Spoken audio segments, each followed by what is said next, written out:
Okay, everyone, welcome to our ASCENT panel. We're doing this panel to kind of close out our series on racial reconciliation. We've brought our guest speakers in. So we have Pastor Leslie Rogers from Salem Baptist Church. We have C.W. Allen from Sunshine Gospel Ministries. And then Pete, I always get the C's mixed up in your church's name. Pete Blodgett, Director of Children, Youth, and Family Ministries at New Covenant Community Church. Close. New Oh, Community Covenant. There you go. New Community Covenant Church. Got three C's. It all runs together.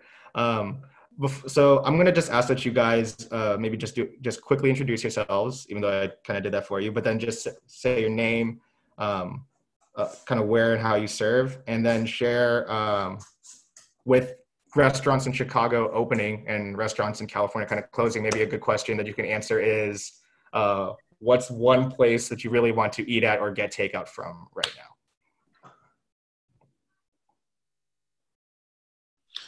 I'll start. My name is C.W. Allen, and most people just call me C-Dub or Dub. I'm a hip-hop artist here in Chicago, and I work at a ministry where I lead a program called Bridge Builders. So we actually have groups come in and they serve in our community like a traditional missions trip, but they learn a lot while they're here. So we talk a lot about faith, race, and justice, and just spend a good week together. We do some concerts, we go eat, we kick it. So it's a good time, but that's what I do. All right, Pete, I'll have you go. It's okay. Yeah, Pete Blodgett. Again, I'm the Director of Children, Youth, and Family Ministries, so I oversee all of our kids and youth programming. I also serve with our nonprofit called New Community Outreach that works in our local high schools. So just kind of from birth all the way up through high school programming. And let's see, where would I like to eat out. So I just have too many, like my list is long.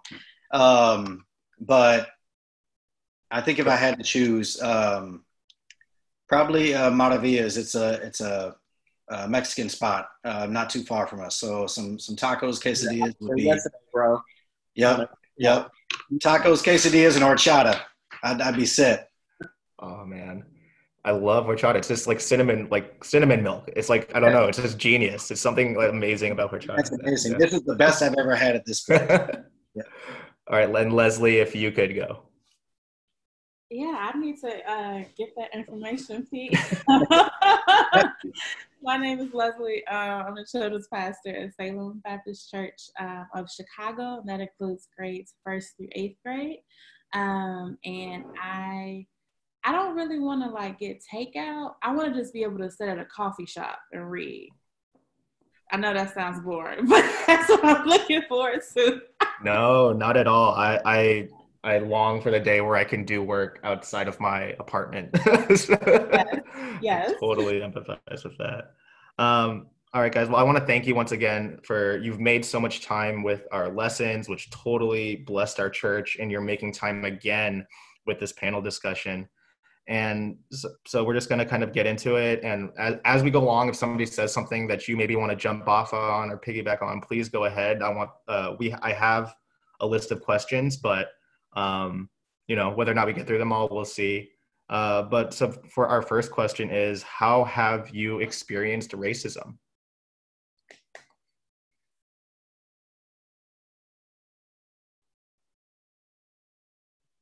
Do you mean, when you say that, do you mean like a actual story, or are you thinking just in general? Either one, whatever kind of comes to you or comes to your mind. Yeah. Man, when I think about racism, I don't think of it as just people being, quote unquote racist, like a character flaw. Some people are just, ignorant to things that they might do or say, because our system is set up in a way where racism is just ingrained in everything. I mean, you think about it through education to church life. I mean, it's just all across the board. There is like racism that's kind of embedded in our way of life as America. But for me, there's a few times that I've tangibly experienced it. I think one of the earlier ones was when I was working at a McDonald's, and I was grabbing the drinks for someone who was on the register. And I, went to grab a drink for a lady who came in, older white woman. And And she goes, he can't touch my drink. He can't touch my drink.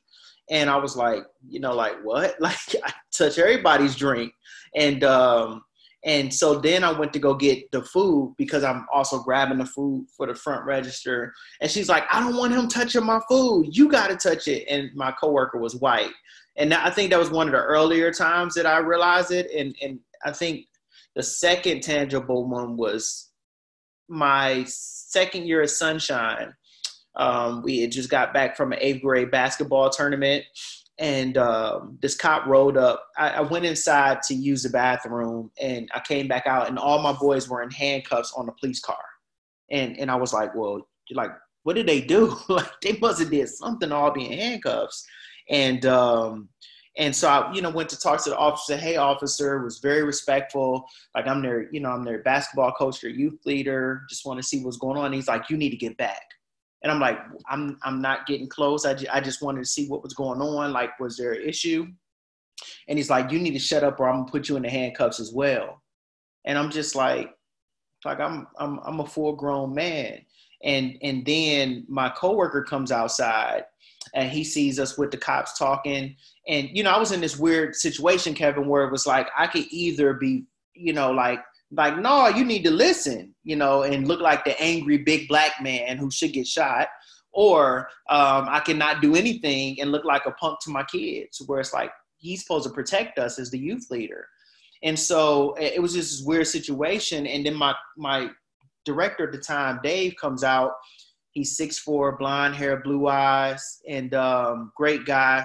And he talks to the officer, and he goes, hey, officer, is there an issue? And the officer immediately de-escalates. Just, ew. It's like, hey, sir, how's it going? And I'm just like, where was all that energy when I was talking to you? So I think that was, some of the earlier ones that I realized were some that stand out for me.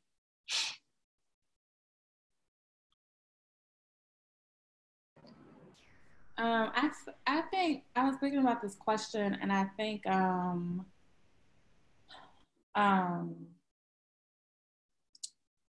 I have experienced racism primarily through just the systematic institutional at that level. But I was thinking just in terms of growing up, I was going to a predominantly African-American high school, and I transferred to a predominantly white all-girl Catholic high school. And I remember just experiencing, I would call it otherness, just when you realize, oh, I am different, and there are a set of categories that come with what this otherness looks like. And so I remember sitting in a science class, and it was 3 white young ladies sitting at the table. And I'm a transfer, so I'm like, yeah, my name is Leslie, blah, blah, blah. And they're like, yeah, so like, do you like live in your own house? Like, do you have your own room? And I'm just like, I remember like thinking like, oh, that's interesting, like why, did you think that like, I don't know, it was almost like this assumption that like you're Black, so you must like have all of these other things. Like you must not have your own space, you must not have your own room, all of that.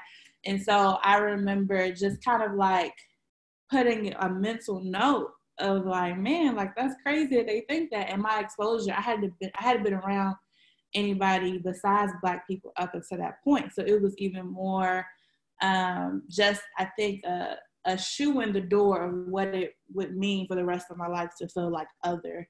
So that's one of the first earlier examples that I can think of. And yeah, so as a white person, this is a weird question for me, which is cool. I know it's not the intent, but I have experienced racism, but not on the receiving end, obviously being white. But I've definitely been a part of racism more or less as the racist, and that sounds harsh, but for me, it's been more of the kind of aiding and abetting kind, where whether it's jokes being said or different things like that, where I've just been silent.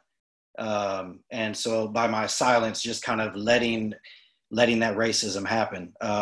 There's a couple things. One, I remember when I was in junior high, somebody told a joke. It was a racist joke against African Americans. And I still, to this day, I mean, that was like 25 plus years ago. And I still remember it to this day. I remember the joke exactly. And I remember it because I didn't say anything. I knew it was wrong, but I didn't say anything. I just kind of stood there and laughed it off and kept moving. But then there's been other times, and actually one was CW, a different one that he didn't share, where he was profiled while we were on a trip with our kid, accused of stealing something, and again, just kind of sat back and let it play out instead of being an advocate on his behalf. I hated that day. I hate the water park. I hope it disappeared. Man, yeah. The worst. And it was a completely, like, totally uncalled for, not even a hint of, any wrongdoing and whatever. He walked past this person's, chair. The lady realized her sandals are missing, or something was missing, and accused him of being the one who stole it. So times like that where, in the end, nothing happened, except CW was being profiled and so degraded. So one thing, like, just to kind of add to what you just said there. So that day, Dave was there as well, and the officer comes over and he says, who is he with? And I'm a worker. Like, I'm not like one of the teenagers. And I think I'm about 22, 23 this time. And he says, you got to stay with him the whole time you're at the park. And I'm just like, you just telling me my white boss has to be my caretaker? It was just the weirdest situation. I was like, I'm done. I wanted to go sit in the bus, bro. Yeah, and so like that, like in the end, in terms of like, he wasn't arrested, wasn't kicked out or anything like that. So in the end, there was a certain amount of, okay, things are at least peaceful, but, to actually be anti-racist and an advocate on my brother's behalf, right? We could have and definitely should have taken a stronger stand in there, right? And so there's times like that for me, whether it's just personal one-on-one interactions or as I've been in leadership of organizations and churches that I should have stood up and said something when I didn't. And so on that end, not on the receiving end, but I've definitely experienced racism as one who let it happen and kind of stood by and watched. I want to thank you guys for sharing all those stories because I know they're very personal, and I hope that we receive those graciously, and we're not just trying to receive them just for like how intense the story is, but so that we can learn from it. I think what stood out to me is Leslie and CW, as you guys shared based on how you directly experienced racism as racism happening towards you, but then Pete hitting on the idea of realizing that I'm aiding and abetting due to my response. I want to kind of maybe then lead us into this next question. Maybe what are some ways that the church has responded to racism? This can be either positive or negative. So this can be ways that have hurt you, ways that have made you mad, ways that have really let you down. This can also be ways that have maybe encouraged you, ways that have maybe like CW, like you kind of shared in the story of Dave really stepping up and kind of being an advocate for you in that instance. But yeah, what are some ways that you have seen the church respond to racism, both positively and negatively?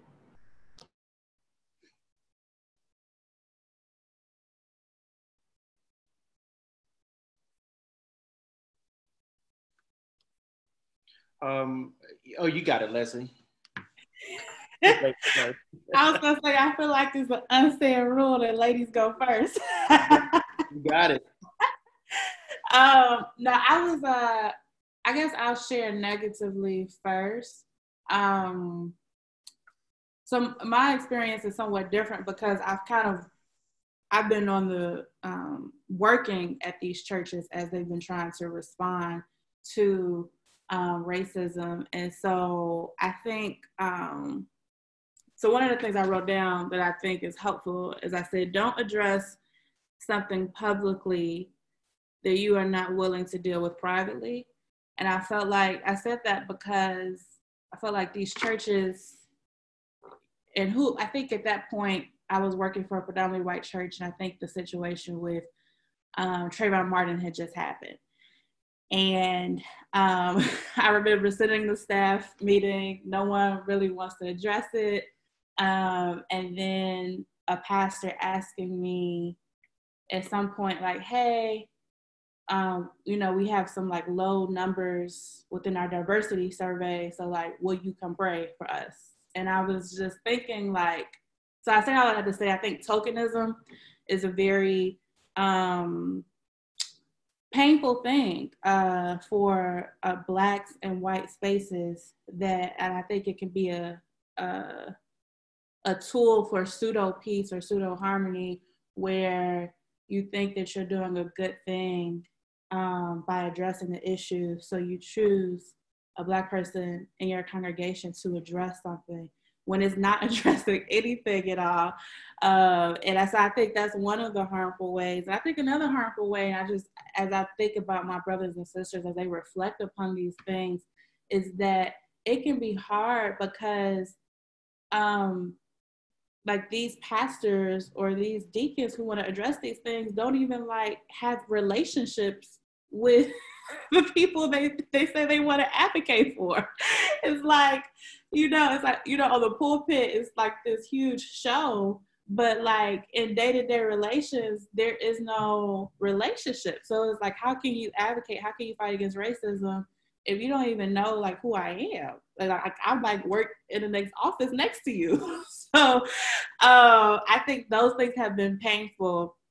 What has encouraged me, and this was at a different church, is there was just like this entrepreneurial spirit where the congregants felt that they could just start book clubs. And I know book clubs are small, but they were really humble in acknowledging the fact that we know very little about racism. We know very little about the systemic issues. So like they started a book club with the book, The New Jim Crow. And I was very encouraged by that because I'm like, you're actually, number one, saying you don't have an answer. You're not asking a Black person to come in and talk about it. And you're just learning as a group to figure out what's going on. And so I just admired the humility of that. I admired that it wasn't even like advertised like, like for Black History Month, where like it was just like really low key. And I found out about it like haphazardly. And so it was just encouraging to me that this was just a part of the fabric of the church. And I think that's what's encouraging to me is churches that try to really dig deep within their own culture and fabric to figure out how do we actually make this a part of who we are and not just a celebration for a day or a month, but actually really digging deep to learn more about that. So. The new Jim Crow is not an easy place to jump in at either. That took some guts.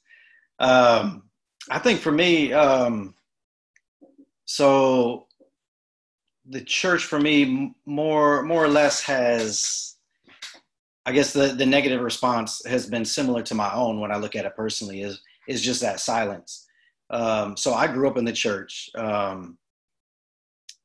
And so for me, growing up, I never heard anybody preach on race, justice outside of, justice between me and God in terms of sin. And like, I never heard it expanded beyond that. And that's hard for me to say because my dad was my pastor my entire life.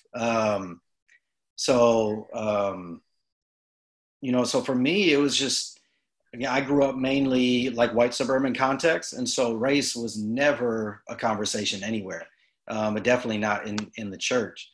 And so the silence has been there. And it's extremely hurtful. I mean, Pastor Leslie, you hit on it in your experience. But just when something happens, whether it's an incident of police brutality or something along racial or justice lines, And you go to church in a predominantly white church that next Sunday and nothing is said. There's no mention of it. It's not even brought up in a prayer during the service. It just, it just hurts to realize that so many people can just keep it moving like nothing ever happened. And I think even recently, with specifically in Chicago with the protests after George Floyd's death, things got really crazy here in Chicago and on the South Side. And I mean, just to be honest, even my own family, we have like this family text thread, right?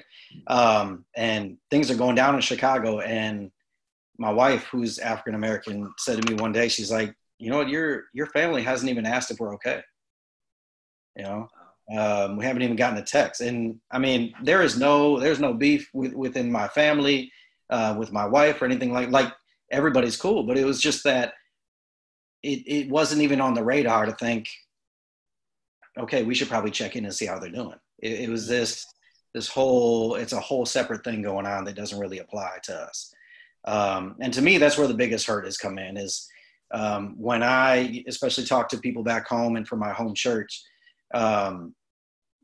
it's just what I'm doing, the experiences I've had working cross-culturally and in justice in Chicago is just like, well, that's cool for you, but it doesn't really apply for us. You know, it has no bearing on our lives and on our faith. And that's hard to wrestle through. But I will say on the flip side, the ways I have seen the church respond positively have been in, much like Pastor Leslie said, that willingness to learn. So more on individual levels, but I've had those conversations where people are like, look, I don't understand, but I really want to. So explain it to me. Like, let me know what's really going on and what I'm missing. And so again, even in the past few months, I've had friends, post things on social media beyond just kind of the try kind of things, but really asking questions or saying like, look, I didn't know this before, but I'm hearing this now and we're missing something, So beginning to use their voices in small ways to advocate for justice. I mean, that's been a really encouraging thing, especially lately. Yeah. I think that there are a few, I could probably answer to both lenses or both angles of positive and negative things I've experienced or seen. It's, my first, so the job I'm doing now, I actually returned to Sunshine. I had left for 2 years to pursue music full time. And it was, going well. I was enjoying it. And during that first year, I was booking, and somebody from organization I'm with just gave me a list of like 100 churches and organizations in the Midwest. And so I'm calling through places in cities in Michigan and Ohio and Illinois. And, about 20 calls in, you just get discouraged hearing we don't do rap or no rap or, we not, and these are churches in the city, like Black and brown churches, some, but in the city. And so you get discouraged, but then I continued my booking journey. So I emailed a place that I performed before. It was a festival, and they have 2 festivals they contracted me for. One was a festival that was in a non-Christian venue. So it was like they were the one Christian stage in the middle of the non-Christian festival. And so they had me do music there. And the other one is just, normal Christian festival. So I'm in this, I sent them the email like, hey, I loved performing with you back in 2014. Would love to do something again. And they hit me back 5 months later and said, oh, we decided for our stage that we're only doing Christian contemporary music. And it just blew my mind because I'm like, you're in the middle of a non-Christian festival when hip hop is the most popular genre in the world. And you want to reach people and encourage them, and all you have is white Christian contemporary music? You got to be kidding me. And so I'm blown away by that. So then I said, well, let me continue researching. So I go online and I just Googled Christian festivals in America. And all of them, David Crowder, King and Country, Hillsong are the headliners. All of the lineups are white men, and all artists are like white bands, which they make dope music and they got great speakers. So that's not the issue. But then they'll have like one rapper, and usually it's a white rapper. So then I'm like, as a Black Christian artist, where do I fit? Do I even have a place in Christian music? And so, you know, even as an artist, I've seen it, and that's the reason earlier I said, you know, it's in different systems that we see, but specifically in evangelical church, it's been very discouraging. I just was reading. I'm creating an audio book for a book I just wrote, and the middle 4 chapters talk a lot about these different experiences and things, and as I was reading, I'm like, dang, like this is really real. Like we're in 2020 and we're still having to have these conversations. Like this is heartbreaking that this is even a reality, but it is. So, you know, just even Christians who are like, I can't say Black Lives Matter. I'm not saying go patronize the organization and send them money. I'm not saying, you know, sign a petition saying I joined the Black Lives Matter organization. I'm saying, can you say my life matters? Can you say my daughter's life matters? That's all I'm saying. But people who are like, nah, I'm gonna just say all lives matter instead. We know that. We're excited about all lives, but we got a reality that when we do that, we gloss over the reality that Black lives matter.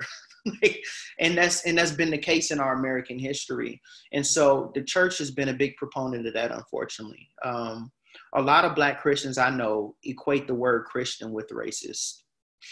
And we have deep, deep racist roots, unfortunately, when it comes to Christian. That's why there's a separate gospel industry and Christian industry. One's white and one's Black. And so it's a lot, man. It's a lot to it. Thing I have been encouraged by is the folks like Pete said who are willing to learn, and it's going to be a lifelong journey. It is a lifelong journey. To kind of clarify one point CW made. Sure. By gospel and Christian, you meant genre of music. The genres of music. Yeah, that's right. correct. Yeah. Like they're like, this is like if you're a Black artist, you go gospel. But if you're a like white artist, you go into the Christian. Like that's right. Genre. Yeah. So like Kirk Franklin boycotted the Dove Awards because they didn't air his speech where he talked about police brutality. They cut that part of his speech and they did it 2 years in a row.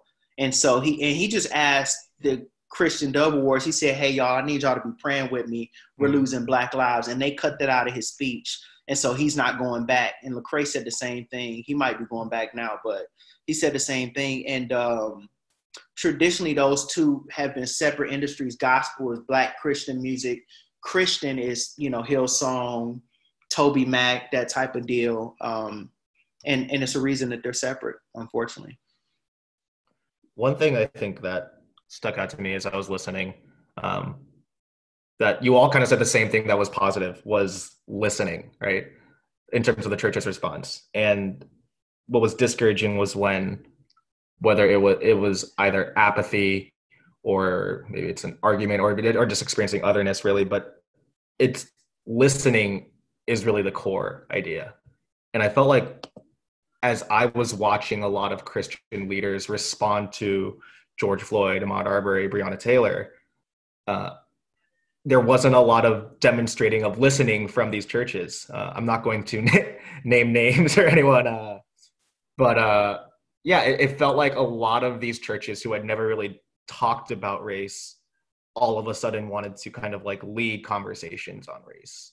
And you saw some of them kind of fumble it a little bit and make mistakes. And I think that's such a core idea of the starting point. And it seems crazy that we would ask that as like, can you just at least like listen? Like that's like the starting point of any relationship is like, hey, oh yeah, I like you listen well. And it's like, we can't even really do that. Yeah, that's. You know, Kevin, we're in a unique time in our Christian history as a country. We're still very young, but there's this reality that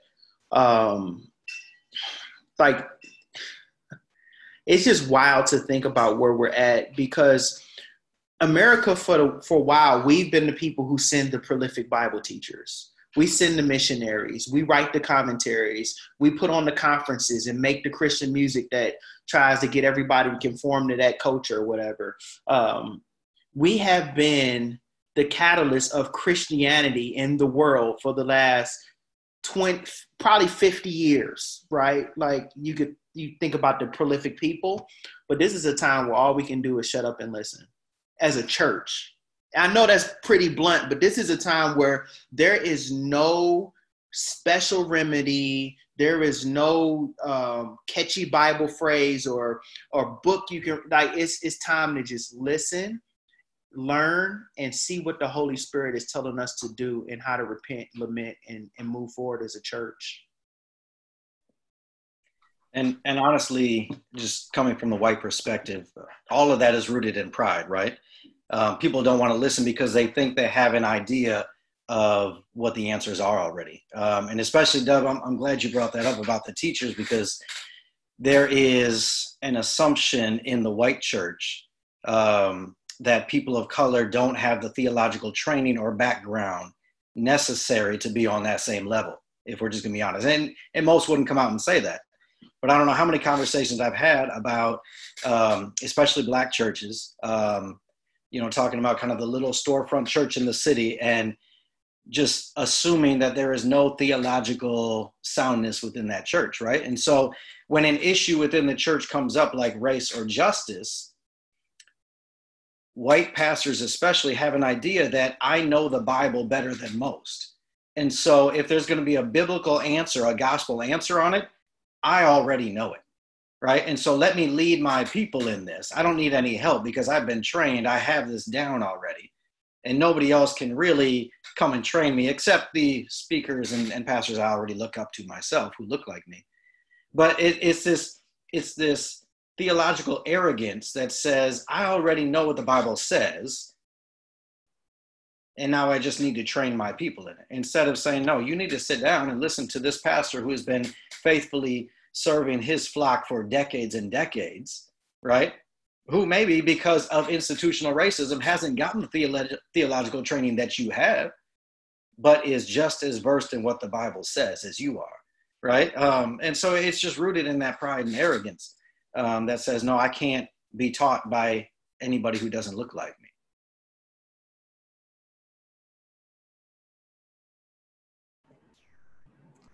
Thank you for sharing that, guys. I want to get to these last two questions because I think they're the ones that are most applicable to our students. So I'm going to kind of like fold them into a single question.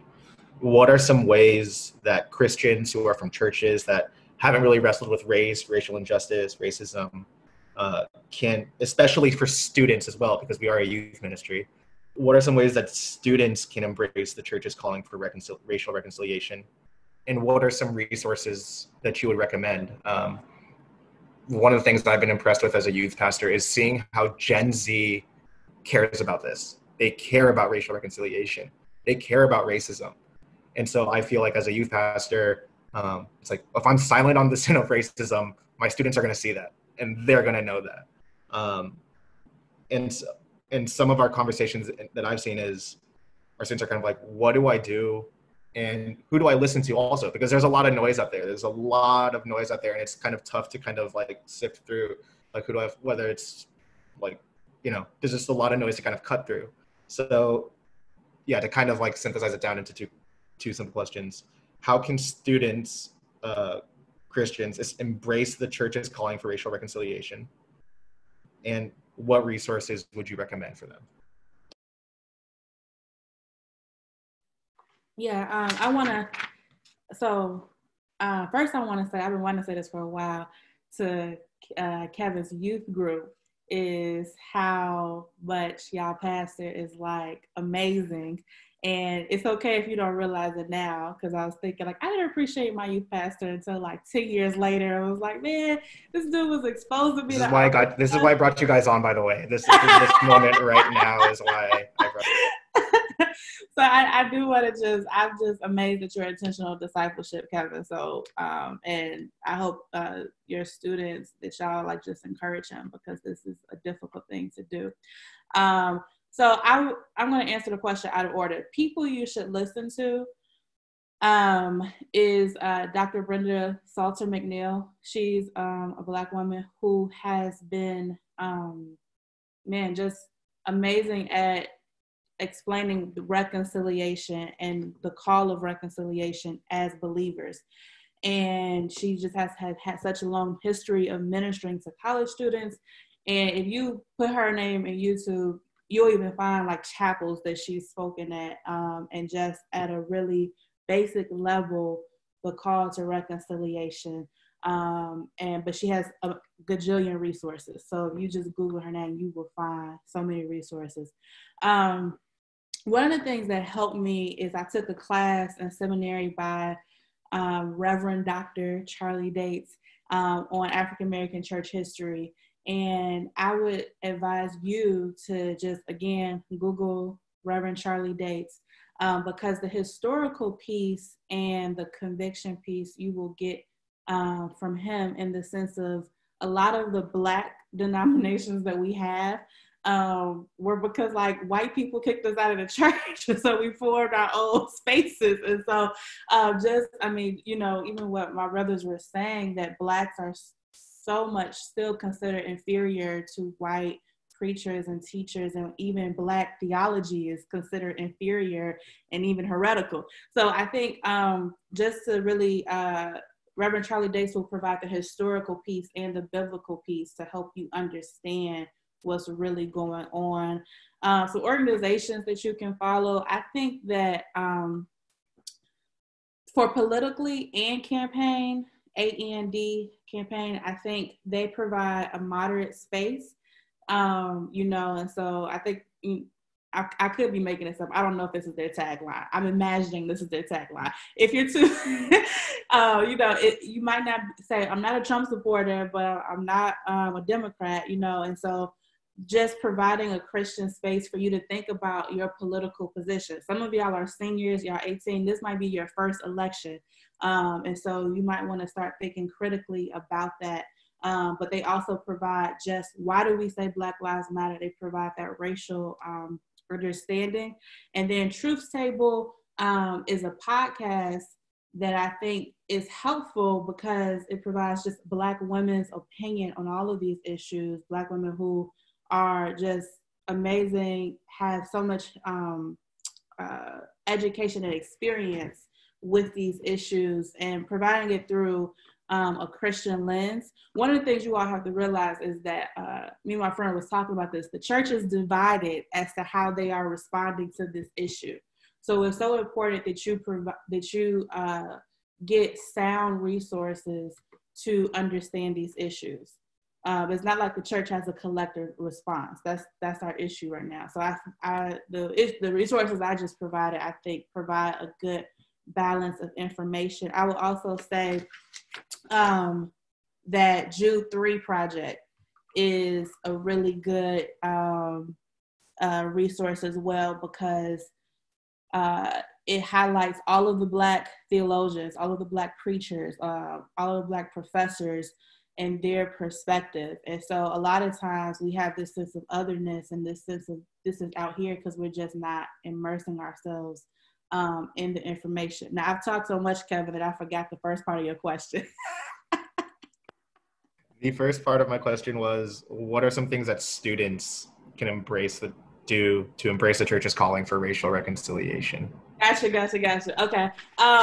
So actually, someone, Yuli, Kevin, you know Yuli, she reached out to me, and she's at a predominantly Asian church, and she was just like, I think it would be cool for like my students and your students to like get together and like start forming relationships, and like what would that look like? And I just thought that was really cool, because I think, unfortunately, like relationships are like the cliche answer, but I think relationships are a good start. It's not the answer. It's like you're beginning a journey. And so you're listening. What my brother said, you're being willing to listen, but you're also actually being in a relationship with someone. And so I think just if you all could begin to start having those relationships, what would that look like? I have no idea what that looks like in your context, but I do know that when you have relationships with people who don't look like you, who have this different background, you're going to run into some tension, and it's going to be harder for you to keep some of your preconceived notions and your ideologies because it's going to come out. Before this, you all got on, I was saying how I went to brunch yesterday because we're in phase 4. Pete thinks we're going to go back to phase 1. I rebuke you. I don't need to go back phase 1. We might. But just look at California. That's your future. Right. But I had brunch, and one of my best friends, she's white, and we were just both talking about how we were having uncomfortable discussions with our families. And just the tension of that, she said like, yeah, like, some of my family racist and they saying such and such, and just how that could present maybe an uncomfortableness because she's saying this to her Black friend. And, how will I respond? Would I be like, what? Your daddy said this, or, like, what would be my response? So I just think relationships and being willing to learn and listen are a good point to start. I think that the things that make you feel uncomfortable, so I'm sure some of the things I probably said or someone has said tonight has maybe made some of you all feel uncomfortable. So press into those points. So maybe ask yourself, ask God, why do you feel uncomfortable? What was that? What is that pressing upon? Don't ignore the things that you feel strongly about, that you completely disagree, because those could be invitations into really being willing to learn. So. That's good. That's good. I definitely pray, lots of prayer, and to asking God to continue to soften your heart. And to, it's something I still do all the time, because it's times where I'm just like, I'm done. I don't want to talk no more or say nothing or be friends. But praying, asking God to soften your heart and show you what's the best thing to do in the situations when it comes to, race and prejudice and things like that. But then also putting yourself in places to experience differentness, right? Like something as simple as going to a restaurant on a different side of town where you mess up when you say the things on the menu, but you show them, I appreciate you. I enjoy your culture. I'm willing to spend money with your culture, and frequenting that place and getting to know those people. Because the more, like Leslie said, the more you get to know people, things change. We are starting a relationship. We have a relationship with a church.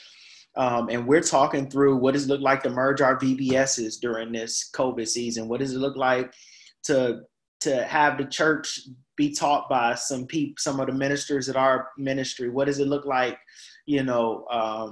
for the future? Could this be a model for other churches to see, people across the city, Black and white, come together and really love each other well, and then continue to learn.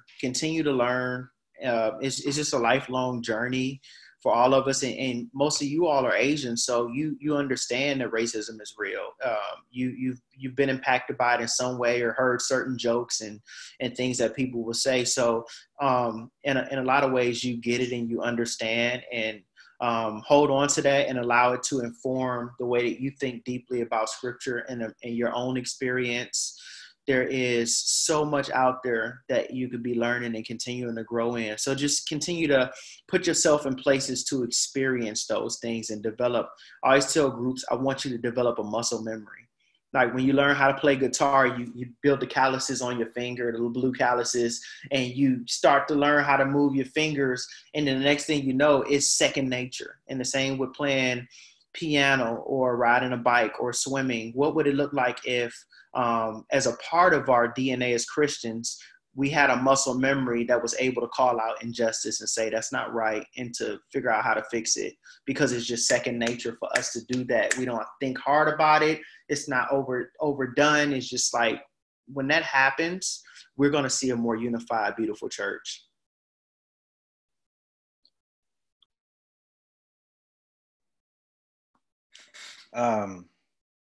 Man, I don't have a lot to add. That was really good. Y'all stole my stuff. But I do like Pastor Leslie's point about pushing into those areas that are kind of problematic for us and we want to run from. I think is very important, especially for white people like me, because when it comes to race and especially race, but justice as well, in a lot of ways, we don't have to have that discussion if we don't want to, right? We don't have to deal with it. And so choosing to lean into those conversations and to struggle through those uncomfortable things that you're hearing, that you're learning, it's extremely important. And again, it's a choice to kind of sit in those and to learn in those. And the gospel doesn't change, but our understanding of the gospel is constantly evolving, right? So just this week, so I've been in Chicago on the South Side doing ministry for, I don't know, almost 20 years now. And so just this week, one of our other pastors of the church, African pastor, Dub, Frozen 2, that's your suggestion as a resource? But so this pastor emailed me and said, look, the way this was presented is not a good look for our Black students and their families. Like it's just, it doesn't look good. She's like, I know there wasn't any racism in it, there's no hatred, but it's just not a good look. And so at first, when I got that email, I was like, man, come on. I just wanted to push back against it. And this is, after almost 20 years of having these conversations. But I had to lean into it, take a second look, really listen. I was like, dang, she's right. I messed up. And so it's this constantly evolving effort to grow and to learn. And I think students, especially, you guys have the opportunity now to start at a much younger place than I did. I wasn't having these conversations when I was your age. These came kind of tail end of college and then into adulthood further on after that. And so take advantage of those. Again, you have a great, youth team who's going to push you in those directions, but choosing to attend conferences and camps and have speakers who are different from you that's a great first step to build some of those relationships, right? You always meet people at these conferences and camps and things. Well, go to one where the people who are there, the people speaking, the people attending look different from you, come from different backgrounds. You build those relationships and you can grow out of those. Again, I love the idea of partnering with other churches. Now you got to be careful because that can come off as fake. And of just, well, we want to feel good about ourselves, so let's do like one thing a year and, now we feel good. But genuinely building relationships, let's have a combined event, once a quarter, and then maybe that grows to a little bit more often. And now, next thing you guys are actually connecting outside of these events. But having those combined events with shared leadership, equal representation of the leadership of who's planning and carrying these things out, those are going to have a huge impact on your understanding of the gospel and kind of a way forward. Some resources, just everything that Pastor Leslie said, I'll just second. It's a huge list, but to add a few more, I love biographies. I'm not a great reader, so biographies kind of really draw me in. So for me, one of the earliest ones I read, kind of that shaped my idea of race and justice, was that of Dr. John Perkins, especially his Let Justice Roll Down. Just hearing or reading his story, and it gives kind of a more relatable experience than, he grew up in civil rights era, kind of sharecropping, and came through all of that, the outright racism of Jim Crow.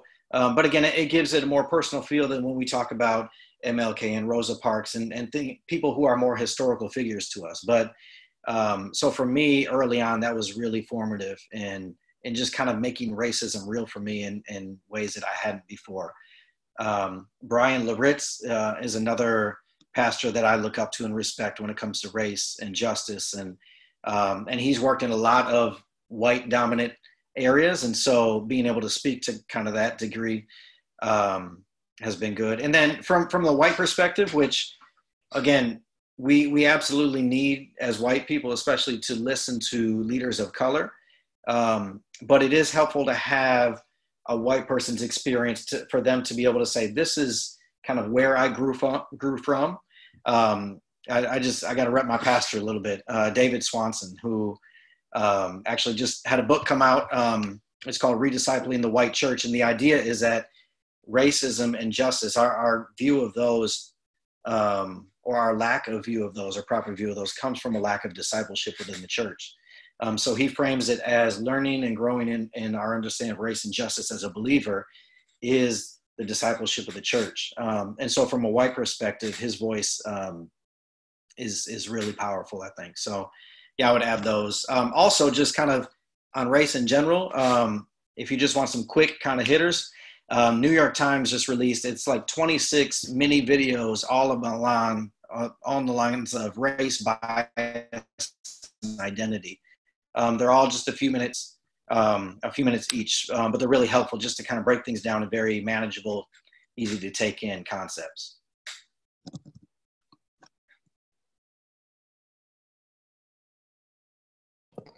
Yeah, it's 4 months into COVID, and I still forget to hit unmute.